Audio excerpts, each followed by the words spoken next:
Hello everyone, welcome back to the channel. In today's video, I'm going to show you how to check C3 card balance online. So in order to do it, first of all, you need to open your Google Play Store or App Store. Over here in the search bar, you need to just search for C3 Pay app.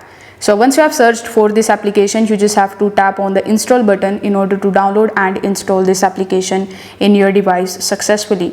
Now once it is installed successfully, you just have to log in into your account by providing your login credentials like your username and your password, and you will be able to log in into your account. Now once you have successfully logged in, on the home page itself you will be able to see your current balance details.